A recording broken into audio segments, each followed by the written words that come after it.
sacrifice is perhaps the most noble way to die. It's technically suicide, but you're killing yourself for a greater cause. You look at the sum total of your life, you look at everything that you could be or you could do. It's the ultimate check that you can write. Your life is the single most important thing to you, because once that's gone, you lack the consciousness to do anything anymore. But in certain instances, people will realize that that check is worth cashing. For instance, let's say that there's a small child playing in the middle of the street and a car is hurtling toward him, and you realize in that split second that the only thing that you could possibly do to save that child's life is to risk your own. You rush out into the street and you push the child away. The car strikes you and kills you, and you are lying dead there on the asphalt. But you decided that that child's life, that child that's younger than you, that has their entire life ahead of them, growing up, that is more valuable at that moment than your life, and you will gladly give your life for that child to have that opportunity. Or perhaps you're in the military, the country that you and your family and friends live in. You decide to fight for that. You decide to hold up the values of that nation.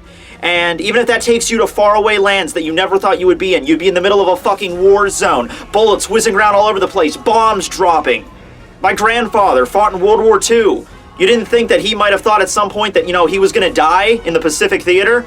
He certainly probably thought about it. He probably thought about it all the time, that a bomb could just drop and just wipe the entire camp out. But he still fought for his family and for his country.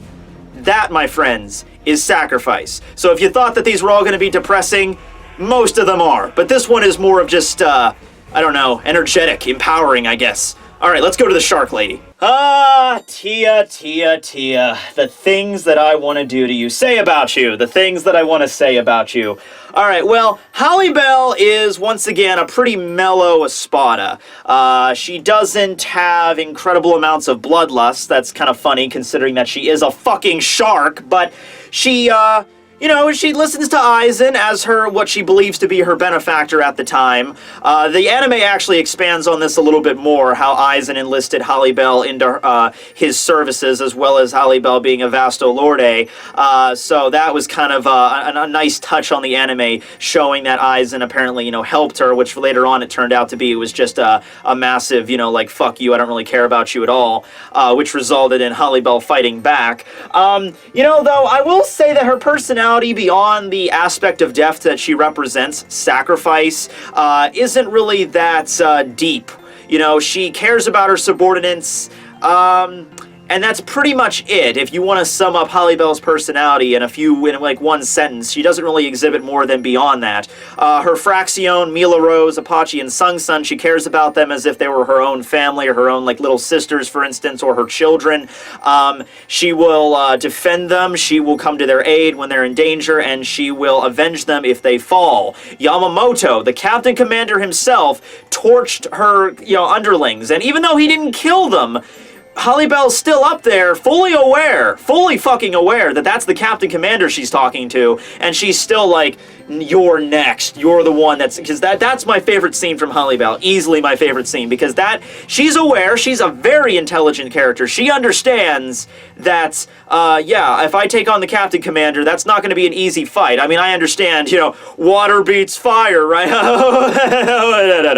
But, no, she didn't care who the enemy was, it doesn't matter. And that's even truer, later on when she fights against Aizen, after Aizen, cuts her down, she doesn't have, that moment of, disbelief where it's like, I don't believe that Aizen-sama, he couldn't have hurt me. And she also doesn't have the blind loyalty to, Aizen as Zomori did. I feel like if Aizen would have cut Zomori down, Zomori would have died praising his Jesus Christ, being like, oh, pray for Aizen-sama, you cut me down, but it's all because of the greater good, or some shit like that. But not Harribel, no. Harribel gets cut down by fucking Aizen, and her first instinct is, you son of a bitch, and just tries to jam her fucking cascada right up his ass, but it's Aizen, so it doesn't go over too well.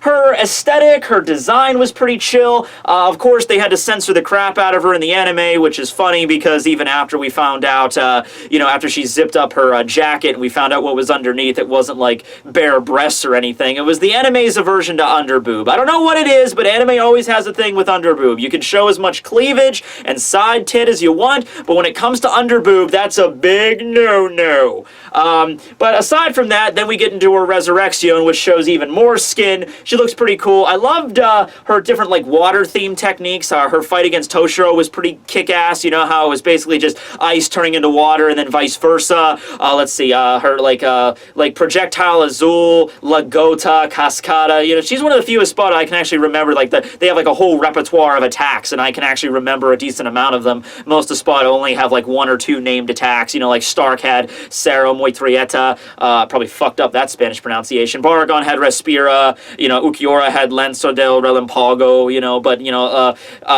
Harribel has more of a large repertoire. And to close this out with my least favorite moment from Harribel, this isn't exactly something that she did, it's not really her fault. In fact, she was just trying to protect her homeland. See, after the whole deal with, you know, Aizen and the Fakar Town and Stark and Baragon dying, Harribel was essentially the queen bee in Huecamundo. Pretty awesome, right? Yeah, until a bunch of fucking Nazis showed up and decided to fight against her, and of course, as I said, she cares about her subordinates, so she was probably the one, you know, out on the lines of battle first. Fought against Yuha, got the shit beat out of her. Yuha then takes her, chains her up in his fucking sex dungeon, and just leaves her there.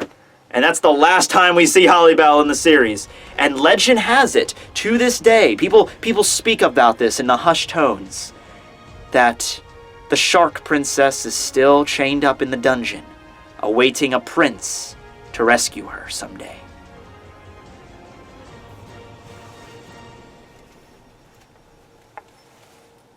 I'm coming to you!